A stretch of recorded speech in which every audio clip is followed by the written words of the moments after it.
Hai, tu tan zu zai da kan zon than halai kan ni share than halai ti sa chun pu pa hol thuk kha kan ni share than halai ye e pu pa hol thuk her tak mi se arwang cho ni hin kan chana hol thuk kan thiam lo ronga kan bia la kan thlan ha zong ai do ti lo mi tam pi chang hlaphua nak shum shim ma chun hol thuk ke be pi tuk mi her tuk mi si cha tu tan zong a hen hol thuk te kan rel kho mi kan hu kho mi te ka han kan bun ishar nak se lai ye hol thuk si zonga machun pu pa phung thuk si zonga tampi kan nak chim che mi me tu tan na hen zai da kan chim lai ti si chun si cha phang ai thop mi pol pu pa hol thuk kha tu tan na hen bun i from ti dinga ko bun du mi asia ka hen kan bun za asia chuan pu pa hol thuk ka hen joy inte chin joy ti mi chu zai da si kan ti sia chun dot thlai kha se dot thlai ye dot thlai kan ti chun kan fyang lai ta ka zum chun pani na ka chak chang ti se I chak chang kan ti mi chu zai da si kan ti sia chun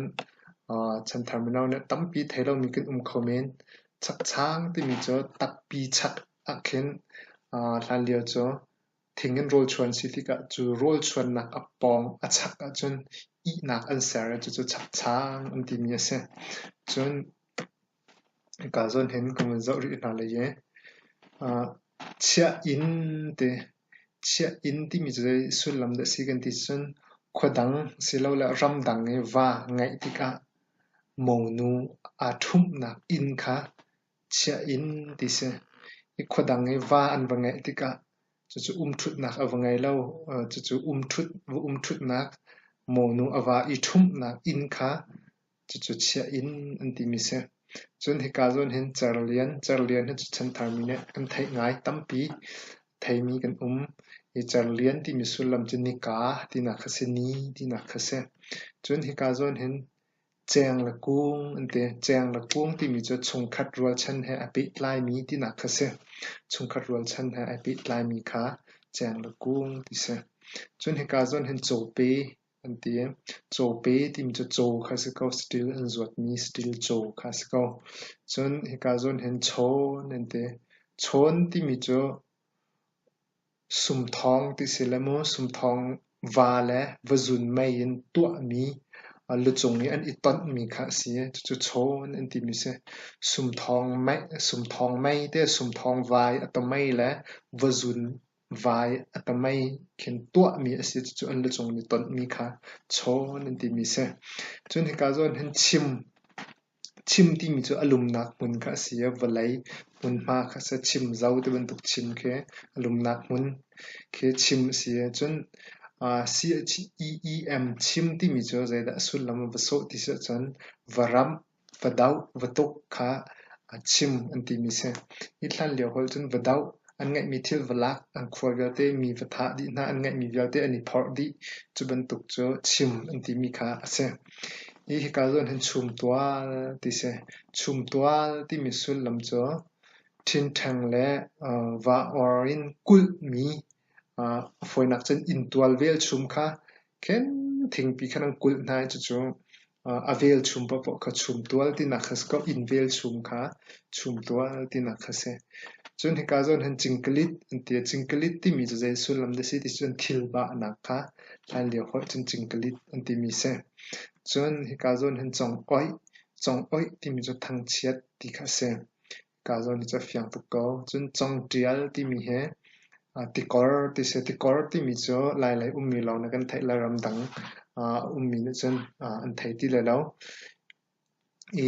tikor ti mi cho kwak man to kha an zu ke ma kha hang kha an hom chu an hom mi cho tikor ti kha se I ka zon hen zai da umri chumchi ti mi cho dar ceremony shishwal kha se shishwal ti ka chola na shen na khri se lawin nu ne ani tam moi na an ceremony an ta ani nger mi shishwal kha se chun he ka zon hen chungchin ti mi sulam chu van ti na kha se chun he ka zon hen chunghlum ti mi sulam chu pathian ti na kha se chun he ka zon hen chunzar an ti chunzar ti mi sulam chu pumrua tongtai pumrua ka pumrua titika amhet angan pumrua ka junzar ti mi se chun ka zon han zoom ante zoom ti mi cho mai chung se COOM zoom cho mai chung se zoom ting ti mi cho mai chung a mai chung e anak mi a ben mi se la a thlai ni thlai le anak tuk na khat anak mi te khat ni thlai cho zoom ting ti mi kha se e ma via kha tu tana kani share ko mi vun se sa lo e pu pa hol khatam pi kani share mi kan chim che mi i hinu pin lai zonga kan hol thuk kan be thuk pol asia chun phung thuk bia pol asia chun kan tuan bia pol lai mi kan thuk ki na pol asia kan hol le kan cha pol kong kha ka zon hen kan share lang mang nak asia or phun sia chun kan youtube kha subscribe for to avela tam bi lai mi kan nung phung la kan tuan bia kong ha pe lain than chau nak tam pi na ngai ve lai be thuk khol thuk zong thaphu na ka ha tuk mi lai hla sul lam tam pi thuk pi ngai ko na ka ding cha pu pa hol thuk zong ha tuk cha ha ka zon zong hen ka wan chim chi lang mang na ka siti kha dok nak bi ka bun lak ter ka du sela no video tu khan next video tu akan kini tong than te na lai ben tuk kan youtube or punis to subscribe for to vetika dok nak bika wen som wen cha than du mi se